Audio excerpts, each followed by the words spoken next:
Okay girls, it is now time for our topic lesson. Now, instead of learning about one of our famous women, I thought that it would be interesting to learn about something different today, because today, on the 23rd of April, is a special day called St. George's Day. So I've written it on the board, St. George's Day.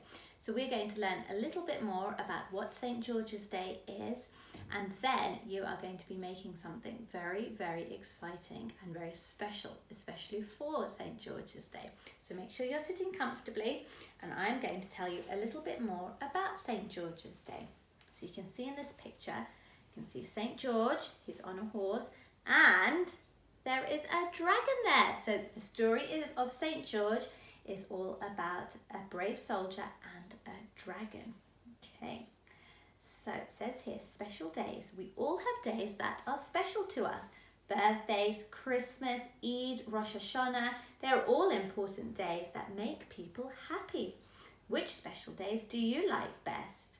Oh, I think birthdays are very special because we get to celebrate with all of our friends and families and also eat some delicious birthday cake too. So countries have special days too. Lots of countries have special days, and sometimes these days are named after important people. So in Wales, their special day is called St. David's Day. Scotland's special day is called St. Andrew's Day, and Ireland's special day is called St. Patrick's Day. So today we're going to think about England, so the country that we live in, England's special day, which is called St. George's Day.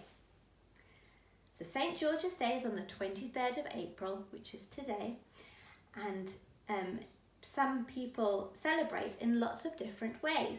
So some people might fly the flag of England called the St. George's Cross.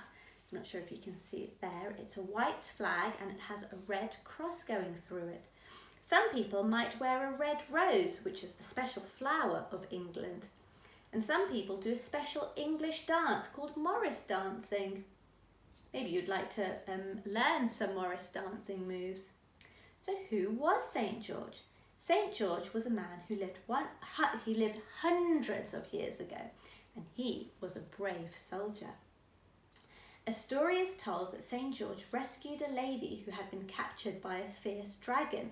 So we're going to learn a little bit more about that story of St. George rescuing the girl who was no ordinary lady or girl. She was in fact a princess. So we'll learn about the story. And we will have a little look at it now, perhaps.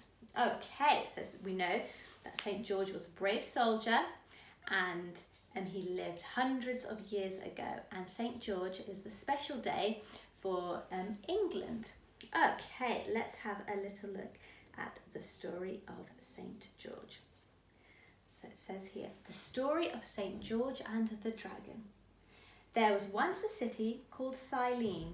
The people of Cyllene were happy enough going every day to get water from a nearby lake, and they lived a simple life. One day, however, a dragon decided to make its nest by the lake, and life became very difficult for them. Many men tried to fight the dragon or chase it away, but they all failed. As they had to have water, of course we need water, the people of Cyllene came up with a plan. They would distract the dragon by taking him a sheep every day for a meal. While he was busy eating the sheep, they quickly took the water they needed. Oh, I feel sorry for the sheep. Everything worked fine for a while, but one day they didn't have any more sheep to offer to the dragon. They became more and more thirsty, and eventually, in desperation, they decided to give their children to the dragon. The children were chosen at random. Oh no. One year, the king's daughter, the princess, had been chosen. The king begged for his daughter to be spared, but nobody listened, and the princess was dragged off to meet the dragon like the other young children before her. While the princess stood before the dragon, trying to be brave, St. George rode by on his horse. Seeing the princess and realizing the situation, he bravely fought the dragon and rescued the princess. The story of St. George and the dragon symbolises that good wins over evil. And that's very important because because St. George did something really good and the dragon was doing something really evil. So of course St. George, what he did was very brave, and good will always win over evil. So I hope you enjoyed the story of St. George and the dragon.